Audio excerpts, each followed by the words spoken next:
So this morning we've done a very brief account, starting with the Bodhisattva or the Buddha to these questions.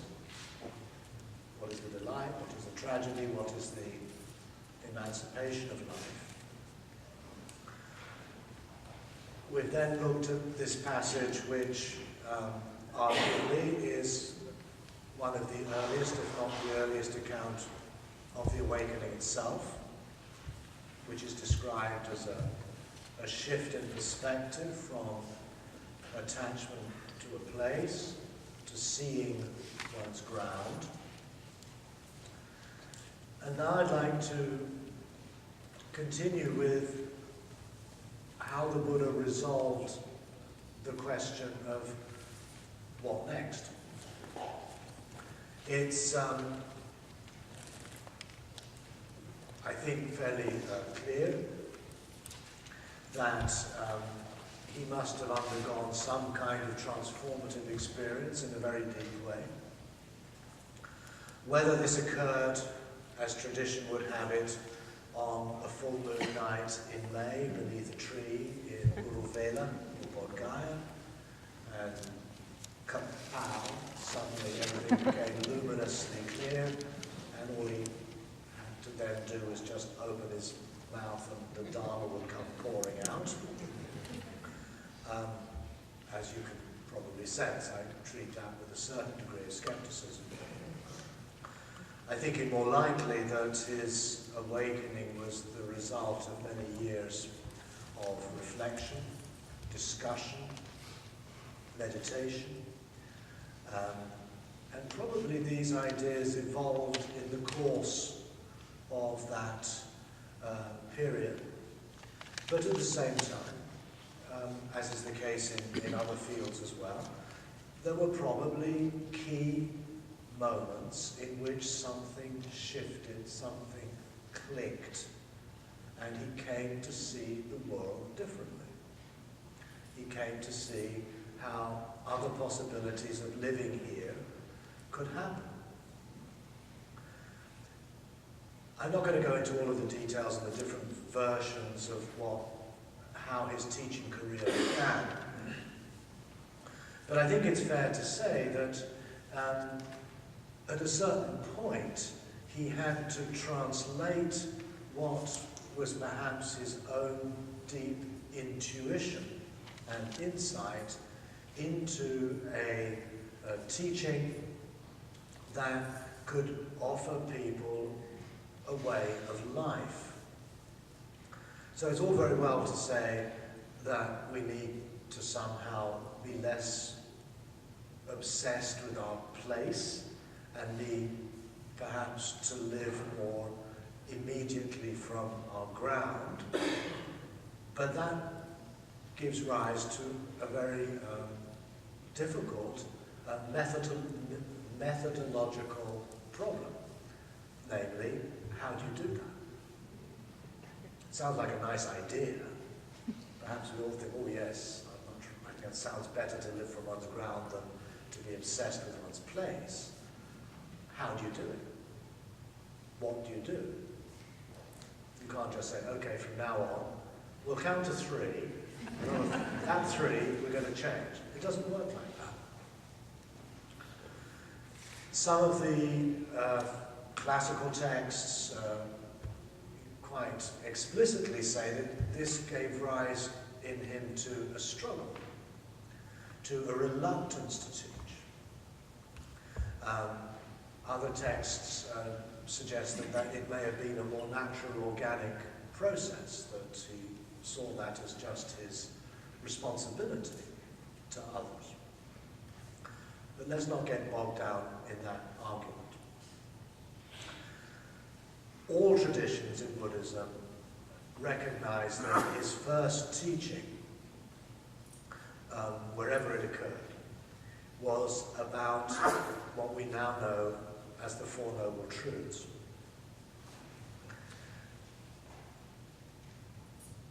There are problems with this expression, noble truth. some scholars have actually pointed out that the term noble truth was probably added on at a later point. Again, I'm not going to go into the arguments for that here. In the book of mine that comes out in October, I go into great detail about this, and you can read it there. But to put things very briefly, my sense is that the doctrine of the Four Noble Truths was came about when Buddhism became a religious belief system that had to compete with other religious belief systems in India, and all of which had conflicting claims as to what constituted the truth. My sense is that the Buddha was not actually concerned with the truth in that rather metaphysical way. Nonetheless, it's undeniable that Buddhist tradition is founded upon the Four Noble Truths. And the Four Noble Truths are that there is suffering, or that existence is suffering, that the origin of suffering is tanha, craving, grasping, that the ending of suffering requires, therefore, the ending of its cause, tanha, and we need a path that will provide us with practices and a philosophy that will lead us to the end of tanha and therefore the end of suffering. Sorry. But once we start to frame the Dharma in those terms, we are framing it as a belief system. In other words, if you assent to those four propositions, if we put it crudely, then that qualifies you as a Buddhist. And if you don't accept those four propositions, then you're not. And as a consequence, Buddhism is able to enter into debate and to dispute with other truth claims that come from the Jains or the Brahmins or whoever. And that sets up the whole kind of theology and metaphysics that characterize Buddhist thought very much in India until about the 10th century AD, when Buddhism ceased to be a presence in India, but it continued in China and Tibet. And it continues today. That is how Buddhism is by and large presented in the literature on the topic that we would find in bookstores now. Someone asked why I'm so controversial. Well, one of the reasons is because I don't accept any of that. And that's tantamount really to questioning the very foundations of orthodox Buddhist thought. I feel that there is a strong case to be made that the Dharma did not start out life as a truth-based metaphysics, but it started out life as a task-based ethics. Again, we don't have time to go into any detail here. You'll just have to give me the benefit of the doubt. So what would this task-based ethics be? Again, we find the source for this idea in the very same first discourse of the Buddha. And that discourse is called The Turning of the Wheel of Dharma. It's only 2 or 3 pages. You can read it in many different translations. It's quite simple, quite pithy. It concludes with again, another definition of awakening. We've already seen awakening as understanding the delight, the tragedy, the emancipation of life. That's one understanding of awakening. Another is awakening as shifting from identification with place to the seeing of one's ground, the ground of contingency, the ground of nirvana. And the first discourse teases that out in even more detail, and I'm going to cite from memory the penultimate paragraph in the Buddha's first discourse. He says, "It was not until my knowledge and vision were entirely clear about the 12 aspects of the four," usually, then it says noble truths, but you can politely put that to one side. "I could not consider myself to have attained a peerless awakening in this world." So what are the 12 aspects of these four noble truths? Each noble truth, or each of the four, the four key points, let's call them that rather than noble truths, are to be recognized, are to be performed, and are to be accomplished. In other words, suffering is the first point, dukkha. We can present it, as it has been presented, as the noble truth of suffering, which means that birth, sickness, aging, and death, the totality of our experience, is dukkha. That's propositional. That's a statement, a truth claim that you can believe or not believe. But when you get to the penultimate paragraph in the text, it doesn't present it as something to believe or not believe, but it presents dukkha as dukkha suffering as something to be fully known. Parinya, fully known. Dukkha is to be fully known. In other words, it's presented as something to do. When you experience dukkha, which is basically shorthand for what we call life. And we use the word that way in English. When something bad happens, we say, well, that's life. I'm getting old, I don't remember everything anymore. Well, that's life. Life is a very, very rich word in English. My friend Don Cupid argues that actually life, the word life, has come functionally today to replace the word God. He points out that in the 19th century, at a funeral oration by a priest, the person would be praised as having a good life because they loved God. They were God-fearing, God-loving people. Nowadays, we would dispense perhaps with the word God and would say he or she led a good life. They loved life. And I think perhaps many of us today feel much more comfortable with raising life as our kind of ultimate concern rather than using the term God. Life, capital L, life. And Don actually has a number of books where he explores this. And he at one point he said, okay, instead of me trying to explain theology to ordinary people, let's see how ordinary people speak and what I can learn from them about theology. And he started just reading newspapers and magazines, watching TV, and noticing how the word life was used.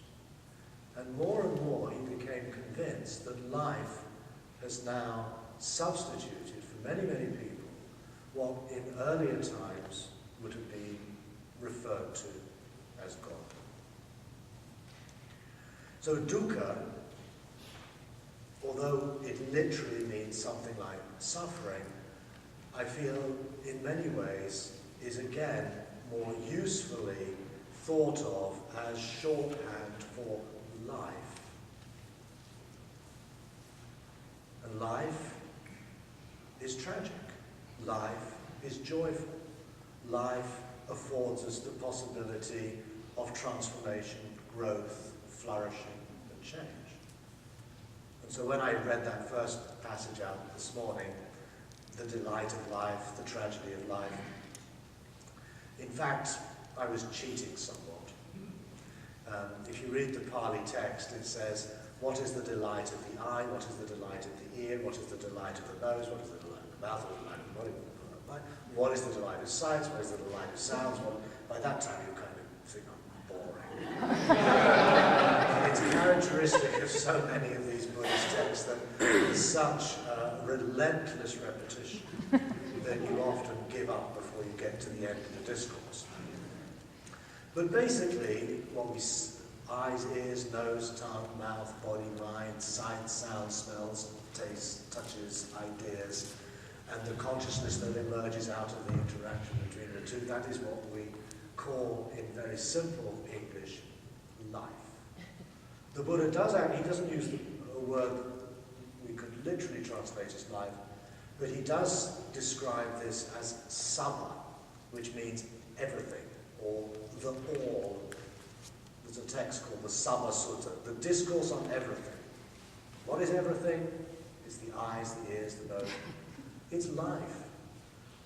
And he says, if anybody says there's something more than that, then they basically are making a vain boast. They don't know what they're talking outside their domain. So dukkha, which is understood to characterize all of those elements of our experiences, is, I think, in many ways, more usefully thought of today as shorthand for life. Life in its tragic dimension, life in its joyful dimension.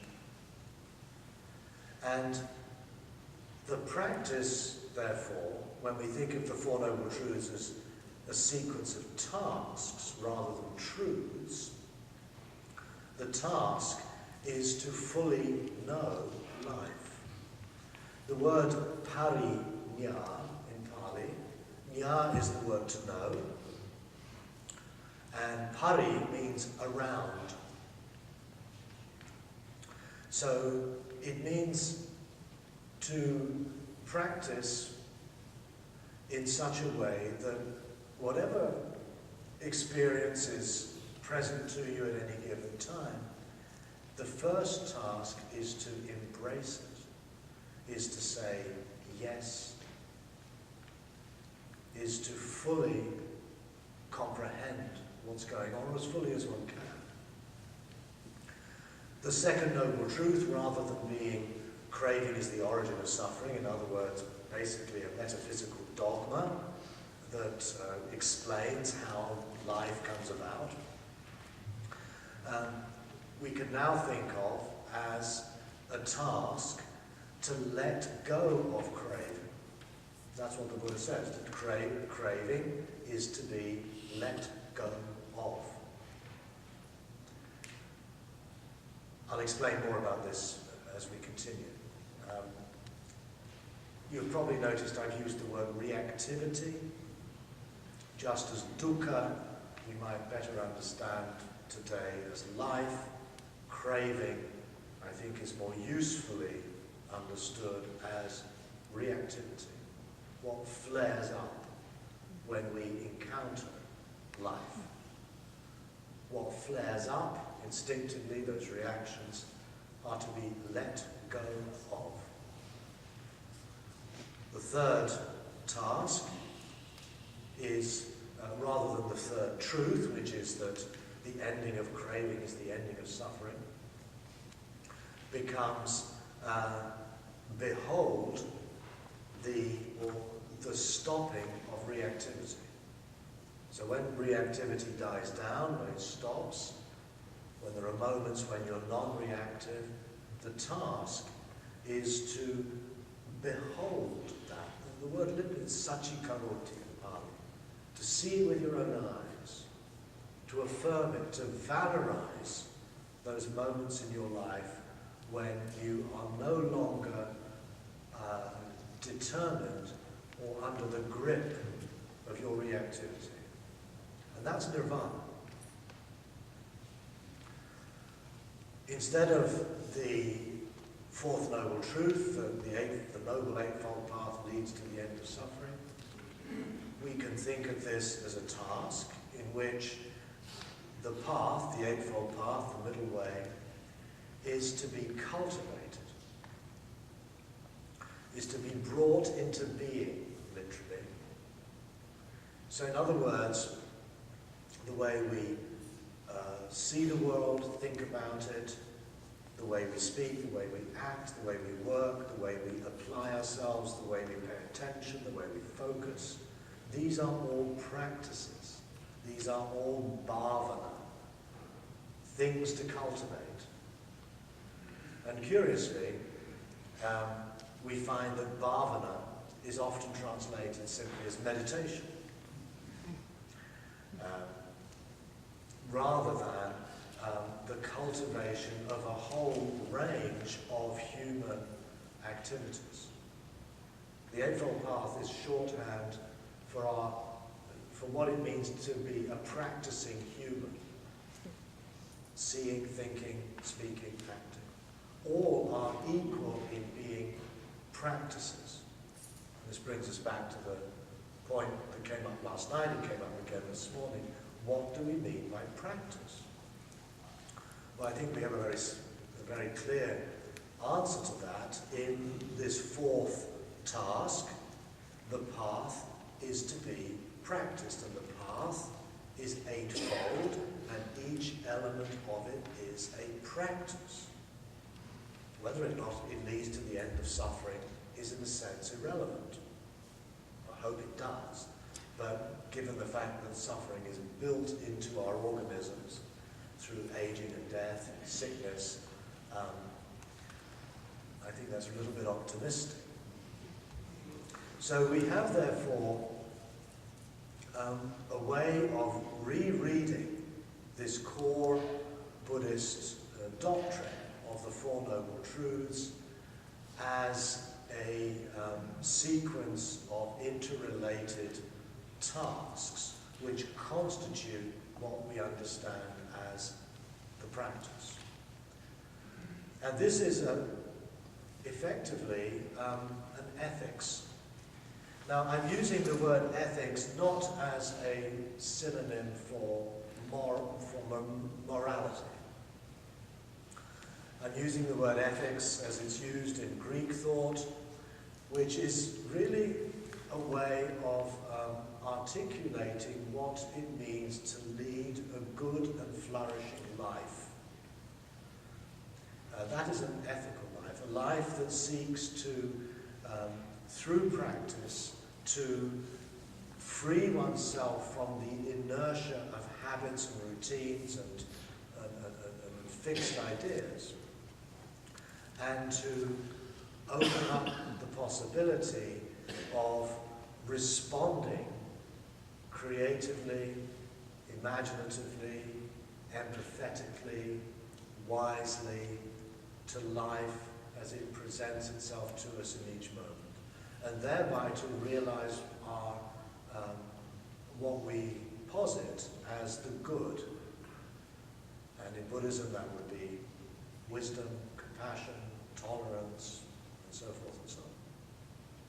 But this requires practice, and it requires far more practice than merely becoming a good meditator. On the other hand, meditation is clearly at the very heart of this procedure, of this practice. I sometimes like to think of meditation as like the hub of the wheel. Sometimes the Dharma is compared to a wheel, an 8-spoked wheel. And we might think of meditation as the hub of that wheel. But if the hub of the wheel is put somewhere, is taken out of the context of the spokes and the rim and isolated, it's useless. A hub has no function, even though it may be a really fantastic hub. If it's not connected to spokes and a rim, it has no real purpose. And that, I think, is the danger of becoming overly preoccupied with becoming good at meditation. That meditation is integral to a complete way of life. And so I'm also now choosing to translate this word sama, which is almost invariably translated as right. We have right view, right thought, right speech, right action, as complete. And that's actually what the word means. It's a happy coincidence. That sama, in all other contexts, simply means complete. Complete view, complete thought. It sounds a bit odd, we're not used to it, but I think what it suggests is a life of integrity. Integrity in the sense, again, of wholeness. A life in which the various elements of our existence come together and hang together as a whole. And that, I think, is the Buddha's vision. Is a complete life, a life that is integrated, a life in which our thoughts and our words are not at odds with each other or with our philosophy or view of the world. Our work is not hived off into another compartment, an area which we have to work because we have to pay the bills, but we actually can't stand what I'm doing.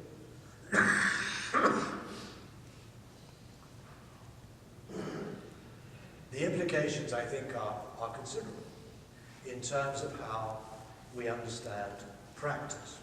Practice now breaks out of the reductive idea of it being meditation.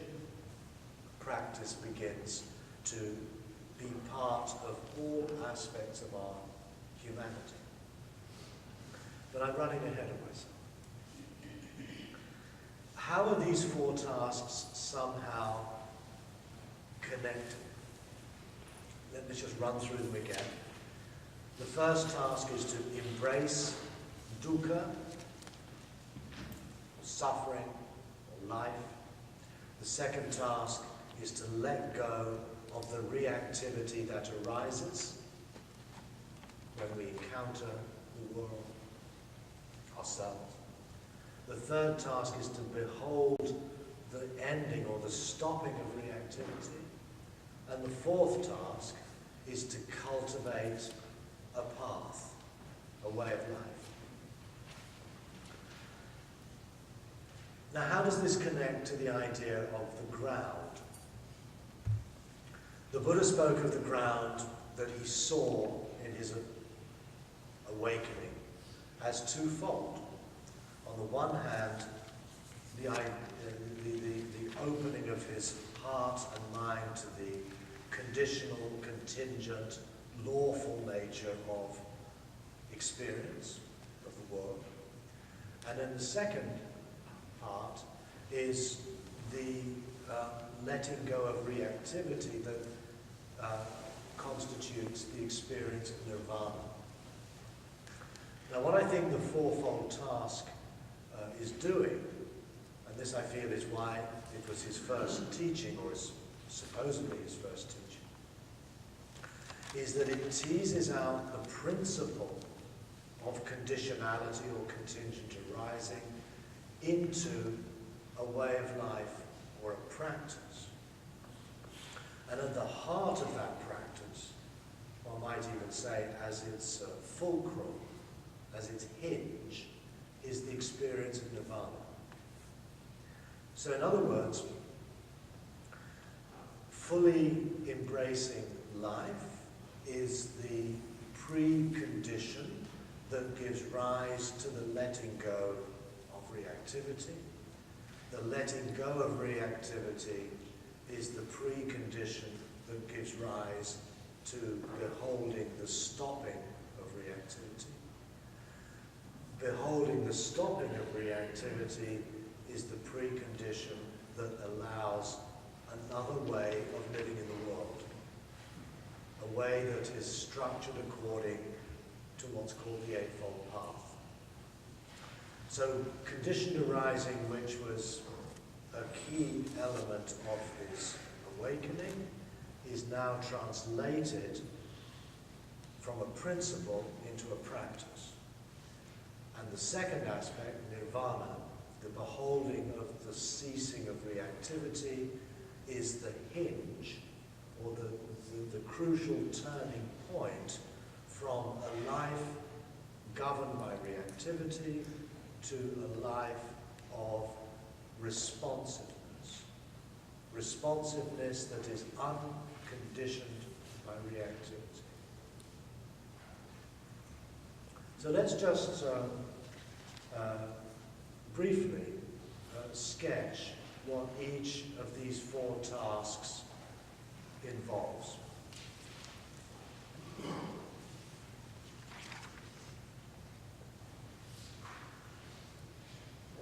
So how, as a practice, do you embrace life, or comprehend life, or dukkha? I think that this is basically what all forms of Buddhist meditation are doing. Whatever tradition, whatever style of practice, probably 80 or 90% of what you have to deal with when you're sitting on your cushion are going to be the same. And you can dress your practice up in all kinds of exotic terminology, but the bottom line, literally, when your bottom is on a cushion and you're sitting there, a lot of your ideas about, enlightenment and so on sort of go out the window because you're facing and confronting yourself as you are in that moment. And this, I feel, is possibly the most important part of the formal practice of meditation. You might intend, when you sit, to do body sweeping, or to recite a mantra, or to work on a koan. But prior to all of that, underpinning all of that, is the very immediate and undeniable experience of having sat down and stopped. You interrupt the routines, the busyness, the imperatives that drive you from moment to moment, from hour to hour, and you stop. And you sit in a position that is balanced, hopefully it's comfortable, there's a free flow of the energies of the body, and you become intimately aware of what's going on. And it's curiously both very immediate and palpable, but also very, very vague and puzzling and weird to do that. You're aware of maybe sensations in your body, you're aware of at certain nodes in your body that there are emotions or feelings, maybe contractions, expansions. You feel comfortable, you feel at ease, you feel anxious, you feel calm. And you're basically confronted with the givens of your life at that moment. That is already embracing dukkha, embracing life. And whatever method you use is, I feel, just a different strategy within that primary embrace. So it's a process of acceptance on the one hand, from becoming familiar and at home with this experience on the other. It's also a practice of becoming more intimate with yourself, with your experience. Intimate in the sense that you own up to some thoughts and feelings that are rising up in you that you may not feel particularly proud of.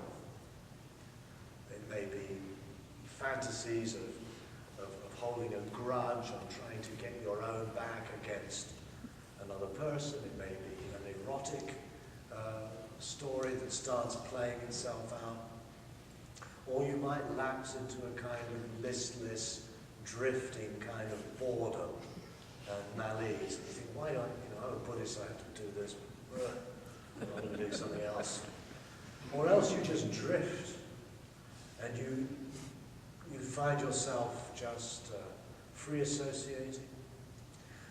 You drift off into a kind of sort of reverie and dream in which you kind of become only notionally conscious. Someone slams a door in another room and you realize 10, 15 minutes have gone by, but you don't quite know where you even were.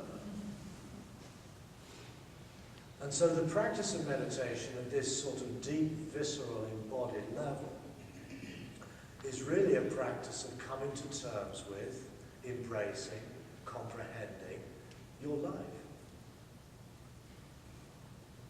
In other European languages like French, Italian, German, Spanish, you have two different ways of expressing to know something. In French, you have savoir, and connaître. In German, you have kennen and wissen. In English, we don't make that distinction, at least not in language. We know the distinctions that are made, but we don't have separate words. We can know something in terms of gaining knowledge and information about it. When you study at school, when you acquire information, you then come to know, let's say, Euclidean geometry or whatever it is. But we also say that we know another person.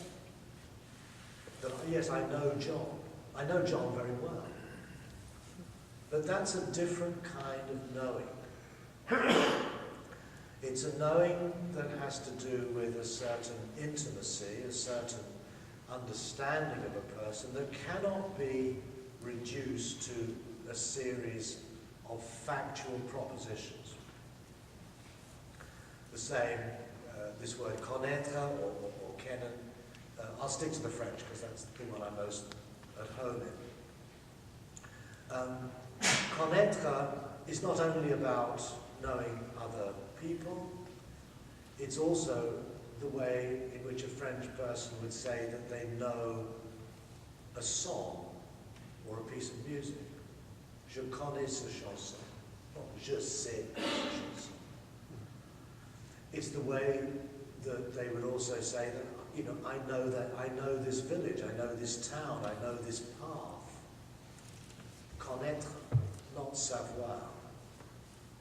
And I feel that this knowing of parinya, this comprehending, is also more akin to that kind of intimate knowing of a person, an environment, a path, a piece of music, than it is to acquiring information of a factual kind. So the cultivation of meditation is the cultivation of connaître, coming to know yourself, coming to know your mind, your experience, reflecting more on your relationships with others. It's something more intuitive, it's something more immediate, something more felt. And that, I feel, is very much at the heart of meditative practice, that kind of knowing. And when we embrace our experience in that way, it already begins to undermine a lot of what runs through our thoughts in terms of what we want, what we don't like. I like this person, don't like that person. I want this, I don't want that. It allows us really to open up to life in the raw, as, again, the Buddha's classical definition of life is birth, sickness, aging, death. We touch into something existential. That when we become aware of our breath, when we become aware of our bodies and our thoughts, we're also unavoidably, I think, becoming aware of our fragility, of our mortality, like the meditation we did at the beginning of the morning. We become aware of the impermanence of life. We become aware of how tentative this moment might be. Remember that in the practice of Vipassana, in all traditions, it's about paying heed to certain characteristics of experience: impermanence, dukkha, and anatta. The fact that this experience is also impersonal in some way. It's not me, it's not mine. It happens to. Thoughts and feelings, sensations arise. I don't choose them. They're not mine in that sense. We become aware that we are not in charge of what's going on. In the Buddha's second discourse, which is called the Anatta Lakkhana Sutta, the discourse on the characteristic of not self, it's all about becoming aware that we are not in control of our experience, that it unfolds in its own way according to its own causation. It's not something that we control. And that's a bit of a shock to the ego, because the ego likes to think that it's in charge. But one of the fundamental experiences of meditation is to realize that we're not in charge, that we have relatively little room for maneuver. As we get sick, as we get old, life happens to us in ways that we cannot dictate. We cannot say, I'm going to stop getting old. I'd like to say, can I get rid of this itch in my throat? I can't. It's just there. I'm stuck with it. I can deal with it in different ways, but the basic fact is that it's happening. But as we go more deeply into experience in this way, it somehow takes us out of our preoccupation with our place and exposes us to our ground. And once we start to live from this ground, or we base ourselves more and more in this primary felt experience, not just when we're formally meditating, but as many of you will have found over the course of time, this sensibility, this awareness begins to become more and more normative. You find that the meditation continues in all areas of your life. Of course, we have moments in which we forget about it, we get distracted, but we train ourselves really to sharpen this focus, to affirm this consciousness, so that it infiltrates into everything that we do. And once we do that, we begin to, in a way, undermine our reactive, habitual patterns of behavior, for the simple reason that most reactions are premised upon the preserving or the defending of our place. But when we begin to live from our ground, that all becomes increasingly questionable as a way to be in this world. I want this, I don't want that, I've got to protect this, I've got to do that. I don't want people to think this way about me, I want people to think that way about me. Perhaps at some level that's how we function as social animals. But when we start becoming more honest with ourselves, more truthful with what's actually going on, that narrative of me and my place becomes somewhat more suspect. And also it becomes, in some ways, rather superficial, selfish, inauthentic, if you wish. So the second task that I think follows quite organically from this first one, which is letting go of reactivity, is not so much something you consciously do, but it's something that you create the conditions for happening. I think a good example of this, and I'm going to end with this example this morning, is when we're at a funeral and you gather together with all the people who knew the person who is deceased. And once you find yourselves in the presence of death, in the period of mourning, automatically a great deal of pettiness just evaporates. Okay, this person who was the person with the dead person's first wife or whatever, who I've never really liked, is there. But from the perspective of human mortality that is being revealed at that moment, those likes and dislikes somehow don't really count for so much anymore. You become aware of that woman as someone who's also in grief, who's also vulnerable, who's also mortal. The death shines a light on our experience that punctures our conceits. We don't have to deliberately let go of our conceits. The awareness of, or the presence of death and tragedy in itself punctures those conceits.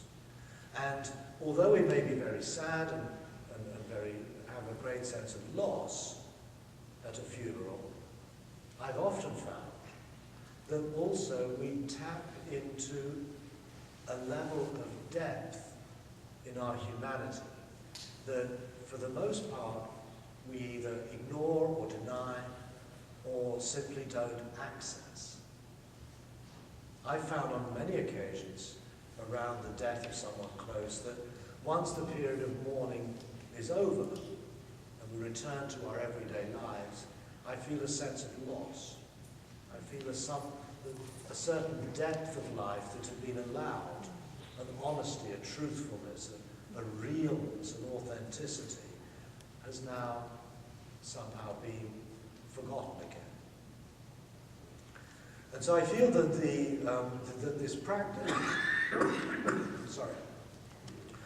that the practice of meditation, of awareness, of mindfulness, is very much about periodically reminding ourselves of this ground of our lives, this depth of our lives, that has a transformative effect on how we relate to life itself. Of course, we still notice the same storylines and same attitudes and habits of mind that are continuing, that you can't just switch them off.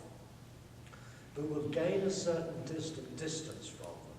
We'll treat them with a kind of, oh well, here we go again, kind of irony. We won't get so readily caught up in them. And we'll allow ourselves, therefore, a certain freedom, a certain release from their hold, and the beginnings, an intimation that there might actually be another way to live in this world that's not driven by such habits of mind. So I'll stop here this morning, and in the session this afternoon at 1:15, I'll continue where I've just left off, by going into the third and the fourth of these tasks. But we have about 10 minutes. We're going to have a presentation on the workshops this afternoon before lunch. Anything anyone would like to comment on or ask? Got the mics?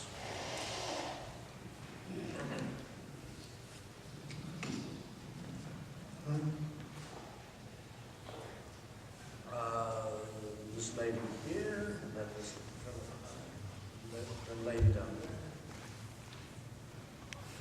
I believe I understand the sort of whole package that you've put together in terms of the Four Noble Truths or Four Noble Tasks or whatever. But I still don't understand for the first task how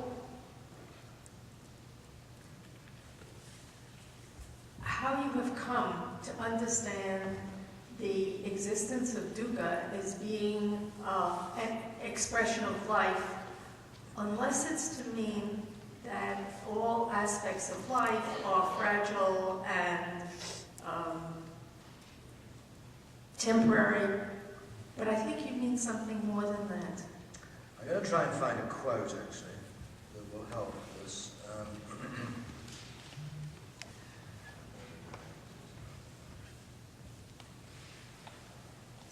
I can't find it. I'm not going to waste time.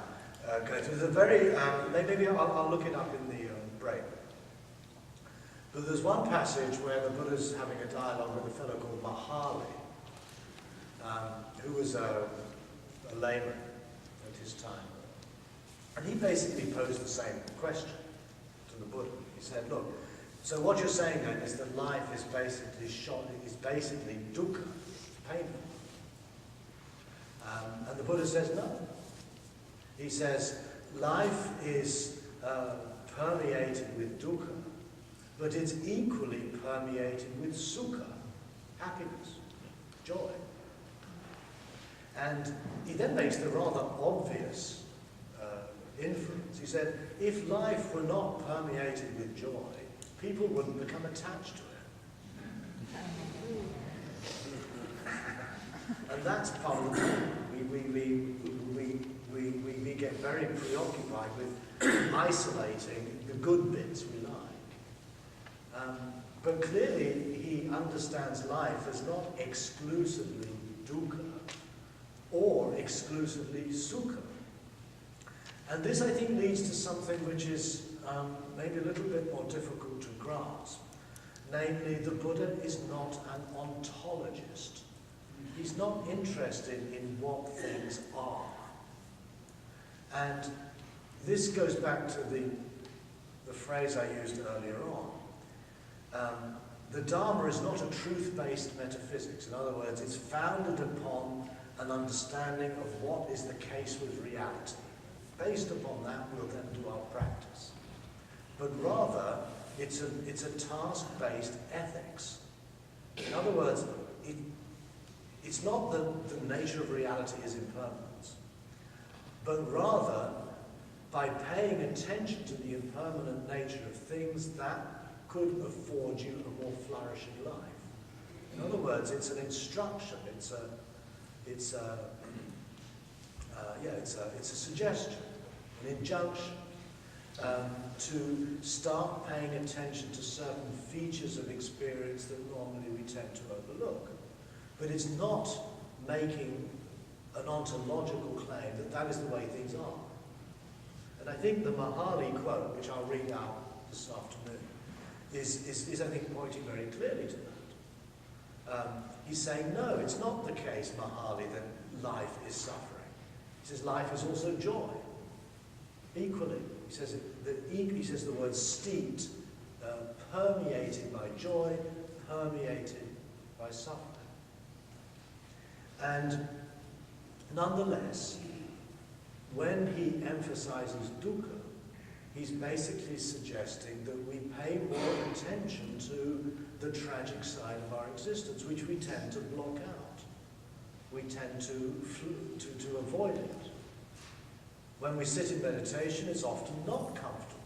It's not. It's somewhat painful sometimes, or unsettling. That's okay.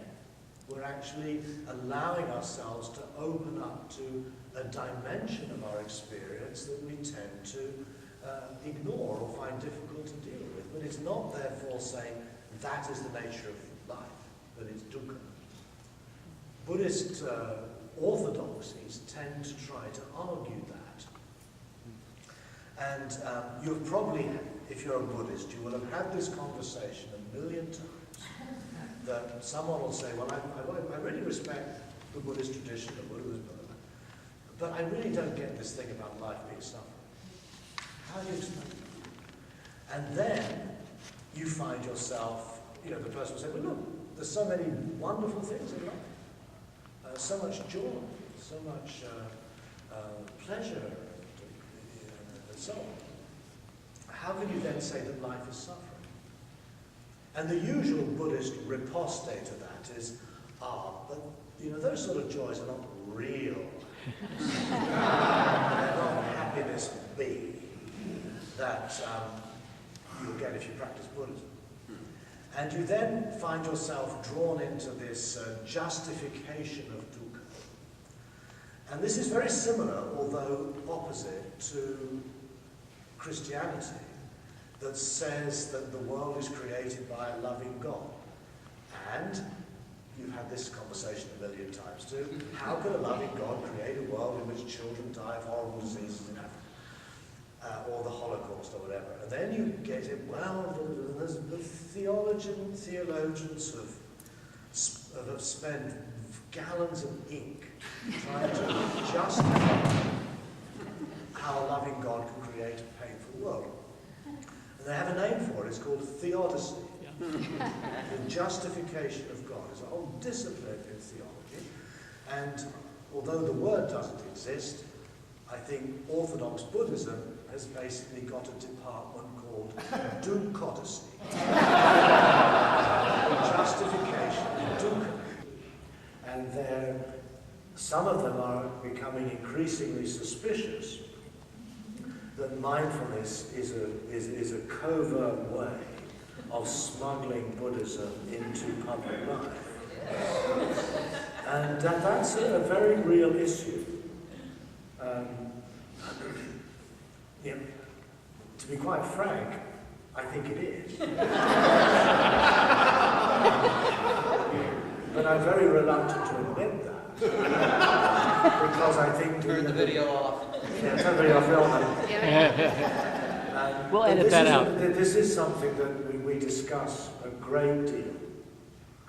When I was in the house, the presentation I gave in Westminster was, is mindfulness value-free? Whoa! That's a very important question. Is it value-free? Or does it come preloaded with Buddhist values? Is it just an attention exercise and nothing else? Or, when you practice mindfulness in the ways that it's taught, even outside a Buddhist context, do you not introduce what might be called a Buddhist sensibility, a Buddhist perspective on life? And I think to me it seems that kind of does happen. Not necessarily for all people who do it, but what I've noticed, and many of my colleagues have noticed in the recent years, is that our retreats are getting fuller and fuller. And a lot of the people who come on these retreats are people who've come through doing mindfulness in health or other fields. And a certain percentage of people who utilize it, maybe for a purely health-related issue, discover very quickly that this way of paying attention, which I tried to tease out in my letting go of reactivity, accepting things as they are, is not something peripheral to Buddhism. It's actually at the very core. And people realize that when they practice their mindfulness to get rid of stress, it has the consequence of opening them to seeing themselves in the world and the world from a totally new perspective. And once you've made that switch, it's difficult to switch it off. That it becomes a very intriguing and often a very inspiring and rich way of living your life as a whole. So yes, I would hope that we can develop mindfulness in schools, in other fields, and bring with that an ethic and a philosophy. And I think one of the real challenges is, can we do for Buddhist ethics and Buddhist philosophy what John Kabat-Zinn did for Buddhist meditation? Can we secularize these sufficiently to allay people's fear of it being a subtle form of religious indoctrination? Some would call it a universal ethics. I'm wondering... Well, the Dalai Lama, you see, is talking about exactly, this now, too.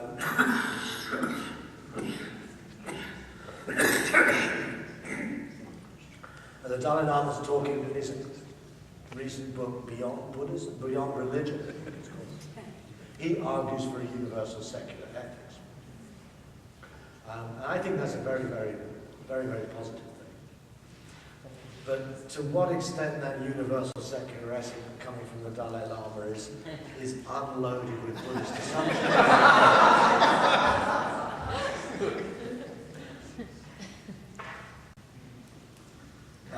Here, we've got 5 minutes. One or two more questions. We've got someone back In there. the unit back there. Okay. Hi, Stephen. I appreciated and related to the concern you talked about earlier about secular Buddhism becoming too crystallized too soon or dogmatic. But in your ecological sensibility and in the concern you expressed this afternoon about the burning of the world, I think you even said that you felt pessimistic about the outcome. Do you worry from a practical point of view that there isn't time for secular Buddhism to evolve at a natural or organic pace, and that we might need to think a little bit, to some extent, like activists or campaigners or businessmen, and think about branding and being able to spread a new awareness in a meaningful period of time so that it can have a real effect on the spread of that conflagration? That's not a concern that I'm conscious of having had, that there's a lack of time. And I also don't know whether it's really within the power of any individual or group of people to determine the rate at which these movements evolve and develop. Again, referring back to the mindfulness movement, nobody foresaw the rapidity with which it would take off. And I can remember, if someone had told me back in the 1970s that, Buddhist meditation would be practiced in the Houses of Parliament, I would have written them off as a nutcase. So, seriously, it would have been so inconceivable.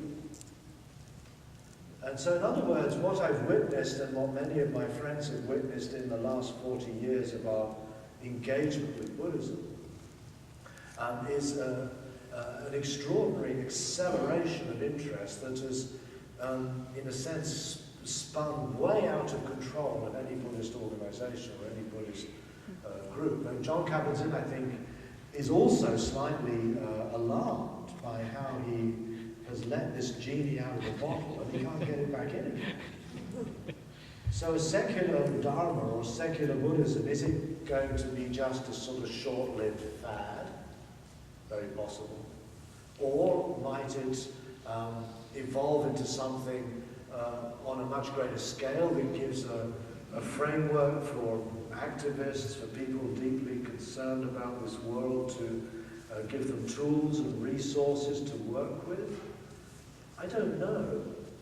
And in some ways I think we have to acknowledge that these movements have a kind of momentum of their own that we might wish would unfold according to a time frame that fits our desires, but in fact is probably something that's got almost a life of its own.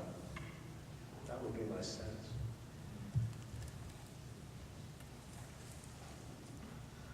Can we stop? Could you stop? One more question? Yes, okay. Yeah, actually, this weekend has generated 100 questions, but I'll just ask you. Wisdom. You've touched upon it a couple times in your sharing. Where does wisdom come into secular dharma, if I can use that word? Given that there's, my understanding, there's conditioned wisdom and there's unconditioned wisdom.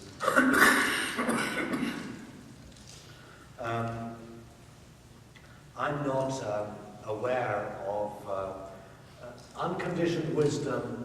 To me, doesn't make much sense. There are traditions that talk of a kind of sort of transcendent knowing.